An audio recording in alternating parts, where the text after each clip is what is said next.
Muy buenos días, compañeros. Bienvenidos a esta segunda semana de Teoría General del Proceso. Esta semana analizaremos ciertos conceptos fundamentales del proceso. Hay tres definiciones fundamentales de la ciencia procesal. Es la acción, la jurisdicción y el proceso. Esta última la analizamos la semana pasada. Esta semana analizaremos la jurisdicción y otros conceptos que la propia jurisdicción conlleva. Y posteriormente analizaremos el tema de la acción. Me he dado cuenta por sus intervenciones en el foro que tienen más o menos que tienen una noción clara de lo que quieren decir estos tres conceptos. Sin embargo, es bueno que lo toquemos y que delimitemos una de otra para poder comprender de mejor manera el proceso. Bueno, el concepto de jurisdicción proviene de dos locuciones latinas. La primera es jus, que quiere decir derecho, la segunda es dice, que quiere decir decir. Entonces, jurisdicción etimológicamente la podríamos entender como decir el derecho. Esta es una primera aproximación. Nos podemos dar una idea de lo que quiere decir, de lo que significa la concepción de decir el derecho. Y la definición implica que quien dice el derecho tiene la potestad de hacerlo. Recordemos que el proceso es una actividad del Estado como soberano, entonces la jurisdicción también será una potestad que implica que la soberanía está presente en esa actividad. La jurisdicción se desenvuelve realizando determinados actos por parte de la autoridad, los cuales están encaminados a solucionar un conflicto o controversia. Recordemos igual lo que estatuye el artículo 17 de nuestra Constitución, relativo a que toda persona tiene derecho a que se le administre justicia por los tribunales que estarán expeditos para impartirla en plazos y términos fijados en la ley. Esto quiere decir que el ciudadano le permite o le cede control absoluto de la jurisdicción del país para que sea el Estado quien se encargue de impartir justicia.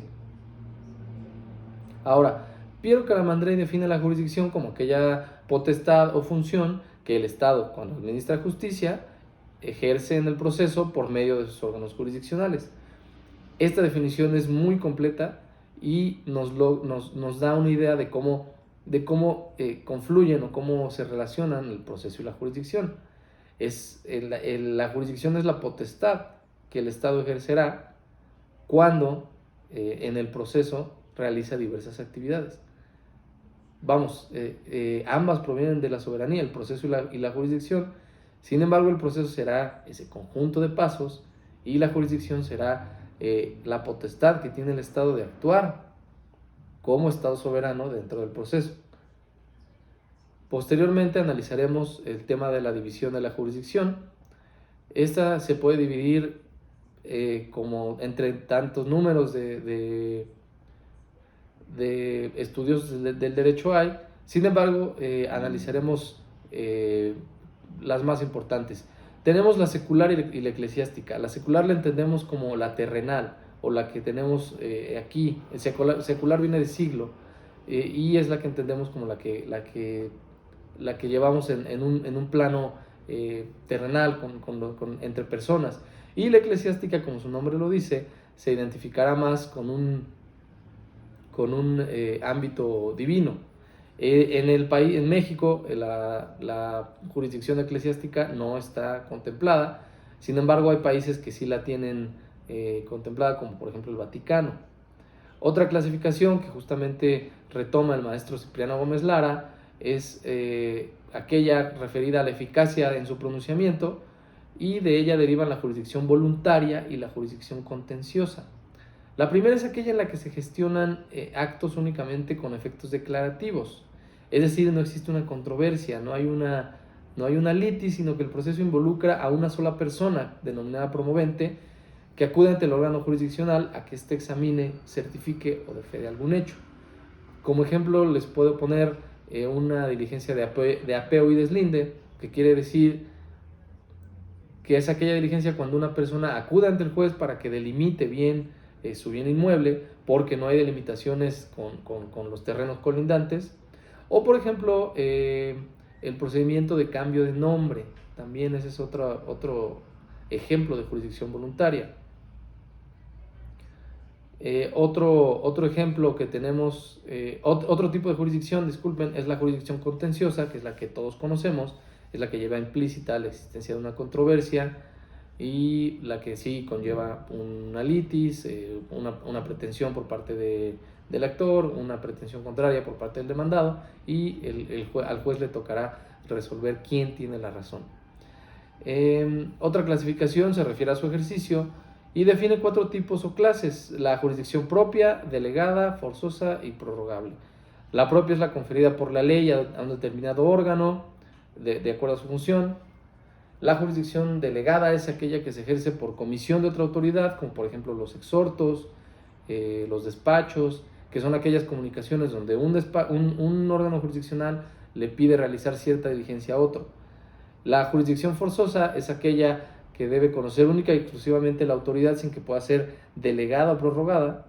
También puede ser denominada como jurisdicción de origen. Por ejemplo, el desafuero es un juicio entablado de forma exclusiva por la Cámara de Diputados del Congreso de la Unión, y esa jurisdicción no se puede delegar, es una jurisdicción forzosa.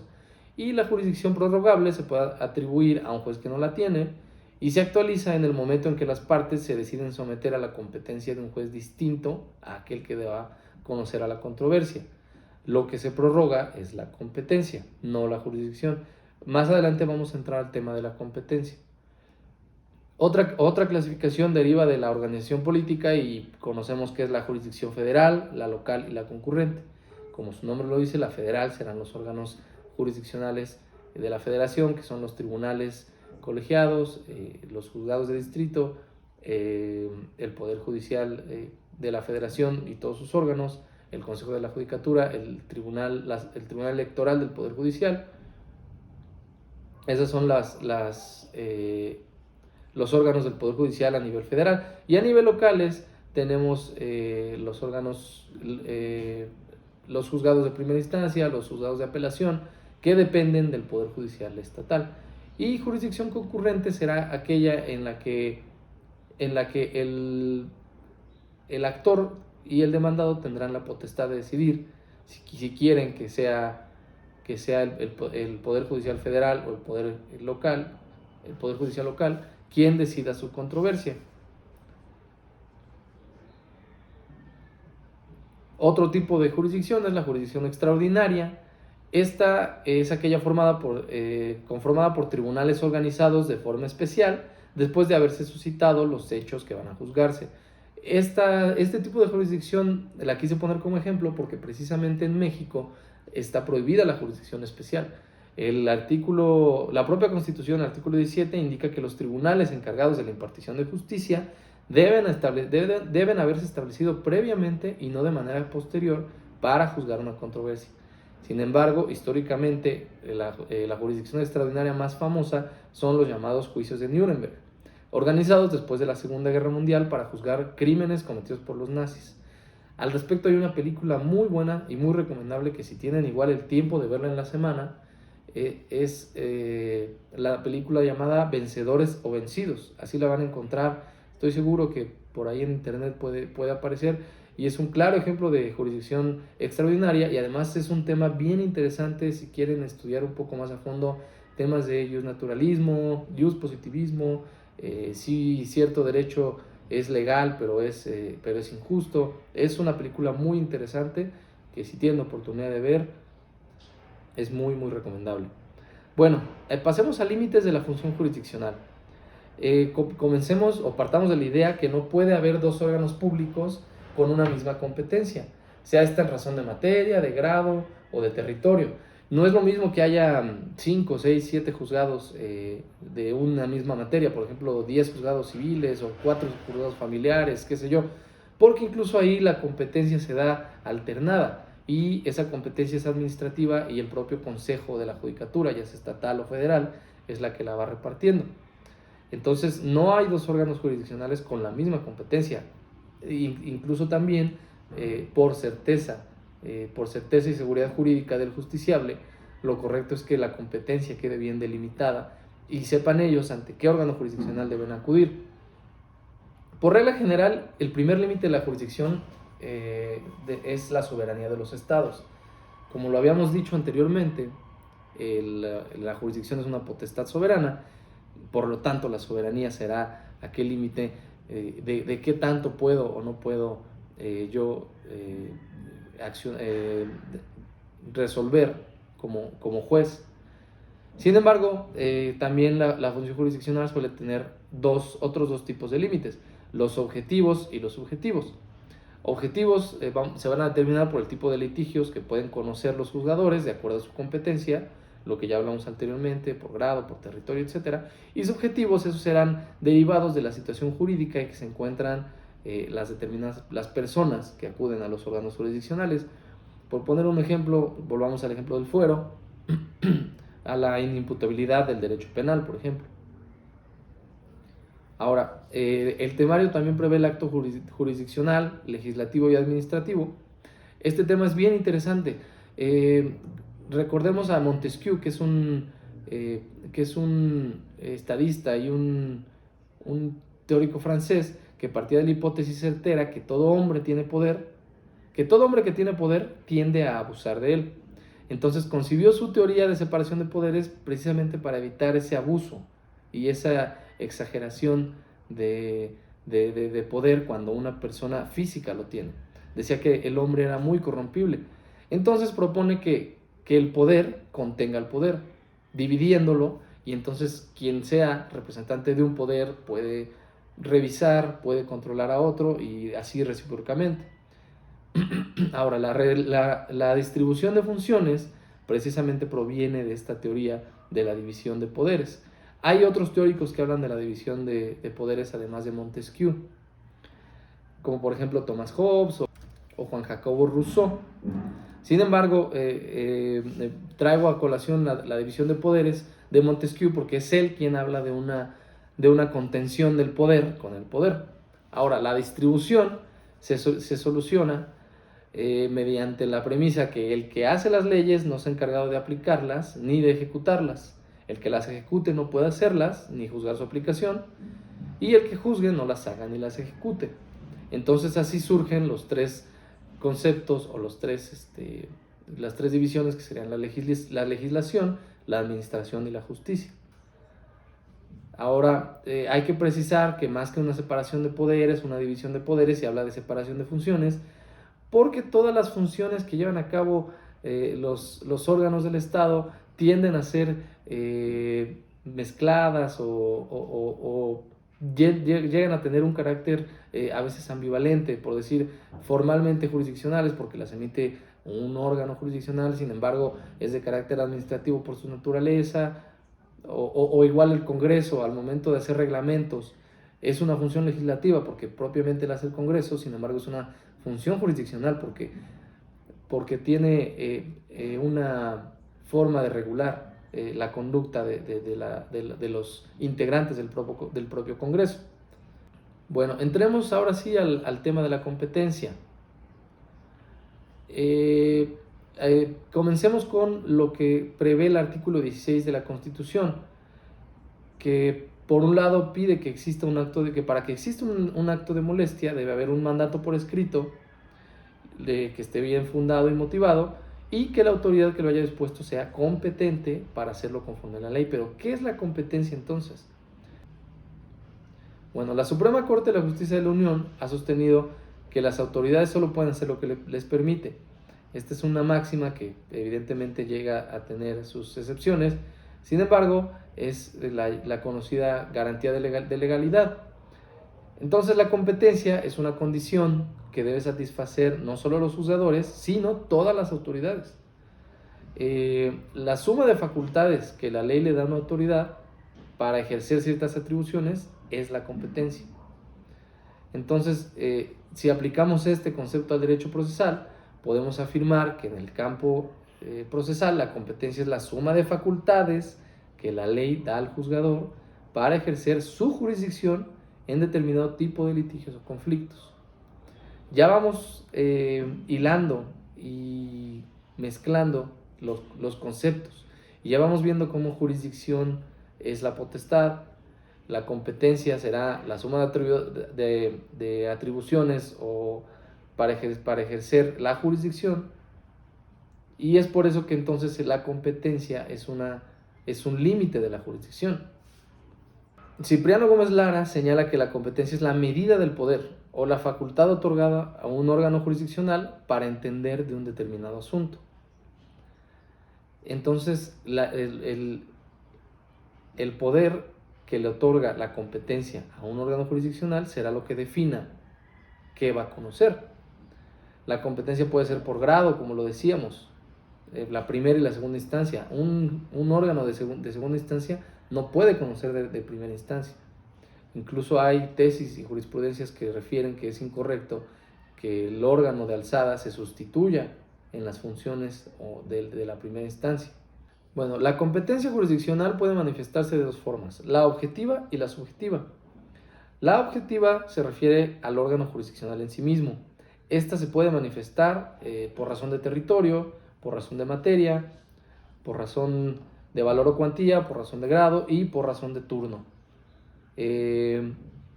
Por razón de territorio, pues tiene que ver con la demarcación geográfica de los municipios, de los estados y del país. A nivel federal también la jurisdicción llega a dividirse por circuitos. Por materia, pues es la que conocemos relativo a la especialización jurisdiccional. Normalmente, cuando la cantidad de asuntos es demasiada, es que se especializa por materia en cierto territorio, y entonces ya tenemos juzgados familiares, juzgados civiles, juzgados penales. Hay muchos lugares donde a la fecha los órganos jurisdiccionales son mixtos. A nivel federal hay juzgados mixtos todavía en ciertos circuitos donde no existe la carga de trabajo que hay en la Ciudad de México o en el Estado de México o en Guadalajara o en Monterrey, y es por eso que la materia se hace en atención a la especialización.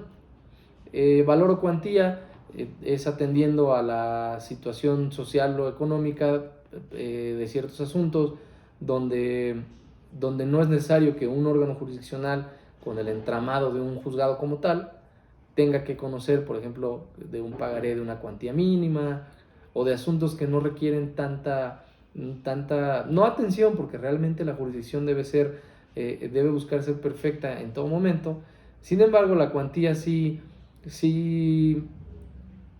llega a ser importante, porque incluso de la cuantía se pueden desprender otros temas, como por ejemplo en materia mercantil, dependiendo de la cuantía, después no puede existir apelación o segunda instancia.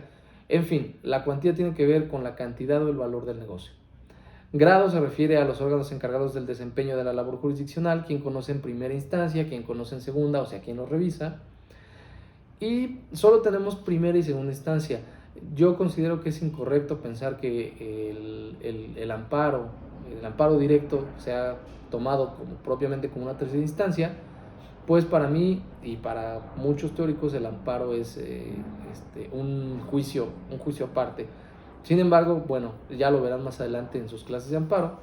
La primera y la segunda instancia son los grados que por lo regular tenemos en nuestro país. A veces solo de primera instancia. Volvemos a lo mismo. En ordinario mercantil ya no hay, a la fecha ya no hay recurso, y entonces tienen que ir directo al amparo. Y por turno es otra clasificación, que era la que les mencionaba anteriormente, cuando tenemos 5 juzgados familiares. Entonces la que existe en aquellos juzgados que ostentan un mismo grado jerárquico y que se encuentran en un mismo territorio donde pueden ejercer válidamente sus funciones de decidir el derecho, sus funciones jurisdiccionales.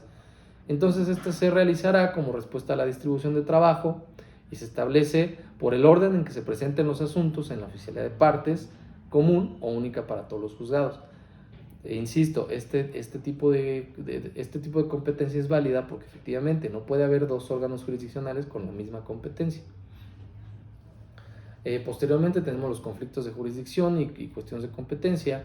Estos se dan cuando hay un choque de autoridades soberanas que fungen como 2 órganos de autoridad, como consecuencia de las funciones o atribuciones de estos órganos.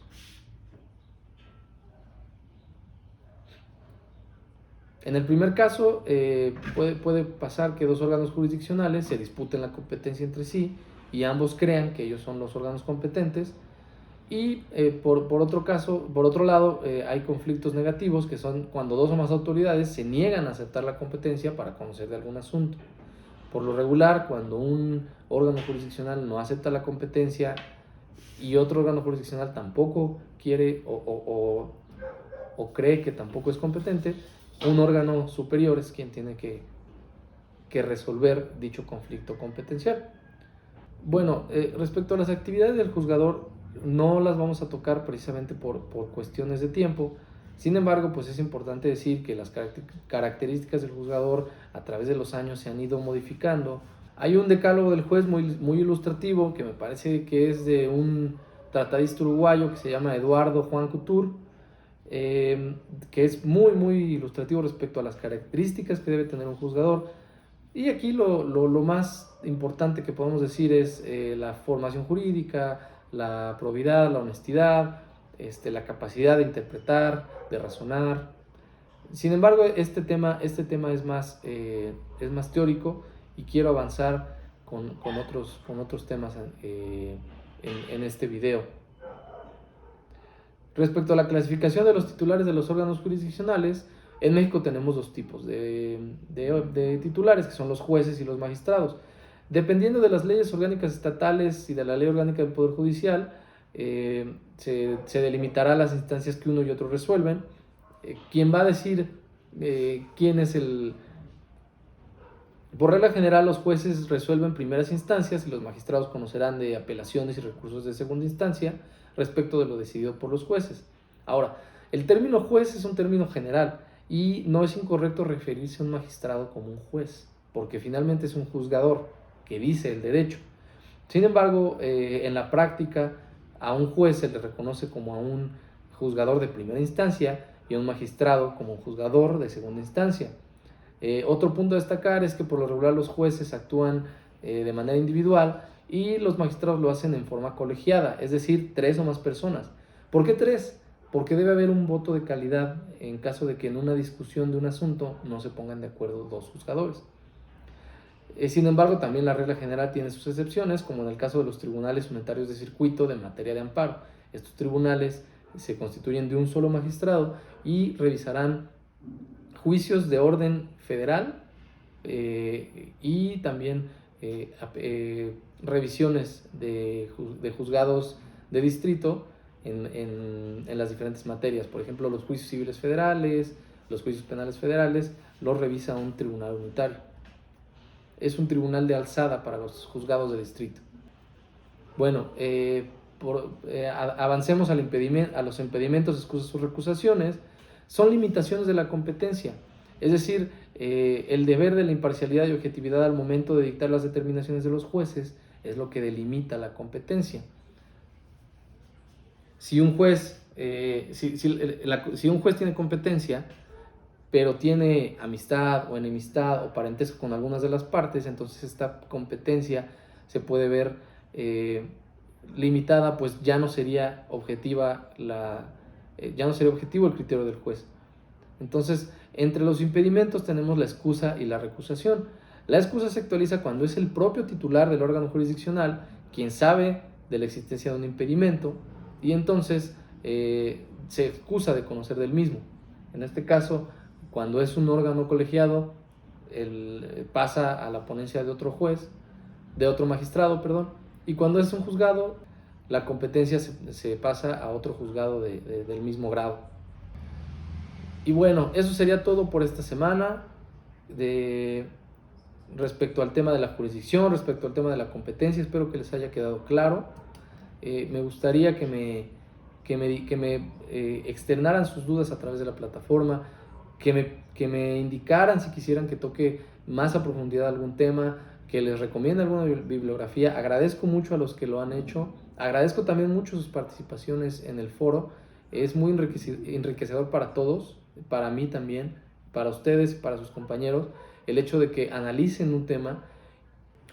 Y el tema de la siguiente semana será un ensayo de una extensión no tan amplia, de 2 a 4 cuartillas, en el que me expliquen con sus propias palabras los conceptos de jurisdicción, de competencia y un tipo de cada tipo de competencia que se toca en el material de esta semana, de la competencia objetiva, por grado, por territorio, etc. Vamos, no necesito no necesito que me den un tratado de derecho, necesito saber si el concepto explicado, si los conceptos explicados quedaron claros. Tampoco quiero que me copien y peguen lo del material, o que, vamos, el material está para eso, para que ustedes lo utilicen y tomen de ahí sus ideas. Sin embargo, no es lo que busco, no busco que me copien y peguen una definición que encuentren ahí. Más bien quiero que ustedes me expliquen qué es la jurisdicción, qué es la competencia, cómo se relacionan, de qué manera influye una en otra. Y esto se va a hacer en una extensión breve. Repito, no necesito citas bibliográficas. Si las quieren poner adelante, enriquece mucho su trabajo. Ortografía sí la voy a calificar. También el contenido, que sea algo propio de su concepción. Y si tienen alguna duda, estoy muy al pendiente de sus mensajes y de la retroalimentación que tengamos en la plataforma. Que tengan muy buen día.